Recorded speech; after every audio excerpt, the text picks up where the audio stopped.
Halo Sobat Jakarta, selamat datang di podcast Suara Wiri. Pada episode kali ini, kita akan membahas tema Jakarta menuju kota layak huni kelas dunia melalui transportasi yang terintegrasi.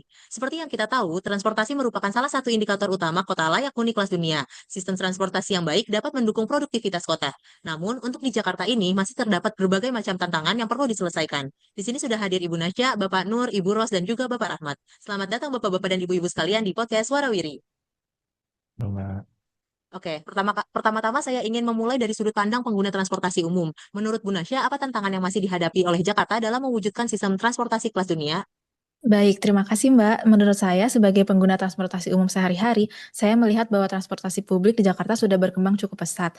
Namun, ada beberapa kendala yang masih sering dirasakan oleh pengguna Transum.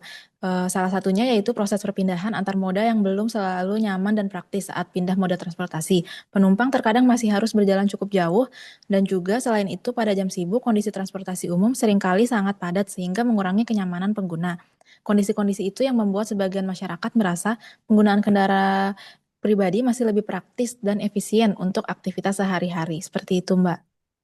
Oke, baik. Terima kasih Bu Nasya. Kalau itu merupakan tanggapan dari pengguna transportasi umum. Kemudian kalau dari sisi Bapak Nur nih, sebagai pengguna kendaraan pribadi, gimana nih Pak pandangannya? Baik, terima kasih Mbak. Kalau sebagai pengguna kendaraan pribadi, saya sih sangat merasakan dampak kemacetan ini Mbak, terutama pada jam sibuk. Salah satu penyebab karena tingginya penggunaan kendaraan pribadi.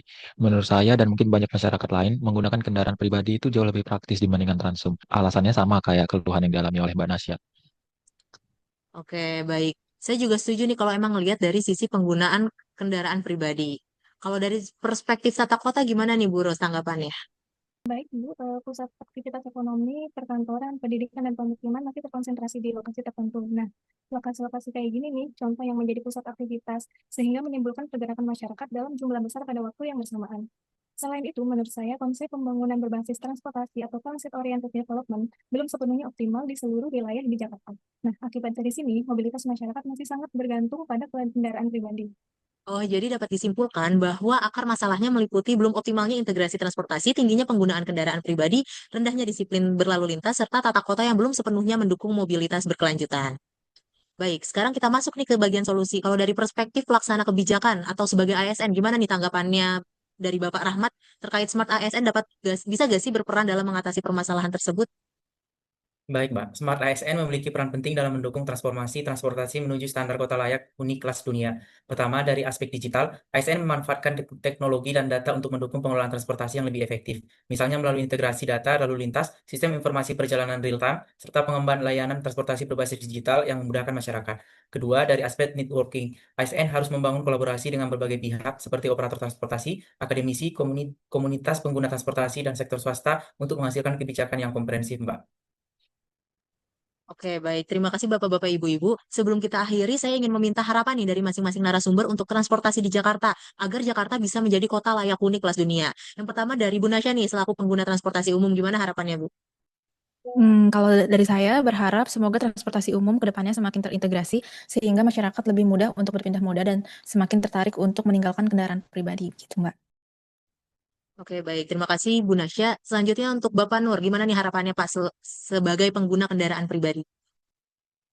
Sama seperti Mbak Nasya, saya harapannya pemerintah meningkatkan fasilitas transportasi umum sehingga meningkatkan kesadaran masyarakat dalam penggunaan Transum dan tertib berlalu lintas. Oke, baik. Selanjutnya dari sisi Bu Ros nih sebagai pengamat tata kota, gimana harapannya untuk transportasi Jakarta?